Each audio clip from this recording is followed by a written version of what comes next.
Hello guys welcome back है। फेरि हामी आइसकेको छ। हामी आज शनिबारको दिनमा छुट्टीको दिनमा आज फेरि ट्यागको लागि यता कुन पार हो यो पार्कको नाम? मेघसी पार्कमा आएको छु होइन। अलि अघि पानी परिरहेको थियो, अहिले चाहिँ पानी परेको छैन। हामी साथी र म आएको छु होइन। यसो हावा खाना होइन, त्यस्तै त भन्नु अरू के भन्नु हुँदैन। अरू के छ? यहाँ आएर अब त्यसै बस्न एउटा भिडियो बनाइदिउँ होइन। यहाँ यस पछाडि आउने मेरो साथीहरूको लागि एउटा मेसेज। अब हामी आएको चाहिँ कति भयो? 1 महिना भयो है। 1 महिना भयो। 1 महिनासम्म हामीले बुझेको खासै त धेरै बुझेको छैन, बुझ्न बाँकी नै छ। अब अलिअलि बुझेको त्यो पनि अब तपाईँहरूले केही सहयोग मिल्न सक्छ त्यो भिडियोबाट होइन। त्यही भनिदिउँ भनेको। अरू के छ? जापानको बसाइ कस्तो छ साथी? एकदम ठिक छ साथी होइन। जापान त्यस्तो नराम्रो छैन होइन। आउँदा 1-2 दिनमा रमाइलो लागेको थियो। अहिले पनि रमाइलै छ।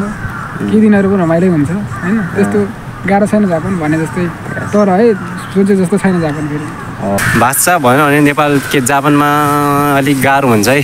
हुन त त्यस्तो केही हुँदैन, तर गाह्रो हुन्छ सुरुमा। पछि त यहीँ सकिन्छ होइन। यहीँ सिकिन्छ, क्लासमा गएर सिकिन्छ, यताउता काम गर्दाखेरि भाषा सिकिन्छ। तर सुरुमा चाहिँ सिकाइ गर्ने छैन भनेपछि अलिक गाह्रो हुन्छ है, भाषा छैन भनेपछि। साथीहरूको यो जुलाई इन्टेको अवश्य आउनु थालिसक्यो होइन। उहाँहरूले ल्याउनु पर्ने मुख्य कुरा चाहिँ के हो अरे साथी? साथी ल्याङ्ग्वेज चाहिँ राम्रो बनाएर आउनु होला है। आउँदाखेरि हामीलाई थोरै सामान किन्दा पनि हामीलाई के आउँदैन होइन। ल्याङ्ग्वेज नआउनेहरूलाई धेरै गाह्रो भइरहेको छ, हामीलाई पनि गाह्रो भइरहेको छ। हामीले पनि त्यस्तै गरेर आएको। हजुरहरू आउँदाखेरि एकदम अलि आफैमा काम खोज्नको लागि कल गर्न सक्ने सम्मको भाषा चाहिँ बनेर आउनुपर्छ है जापानमा आउनु।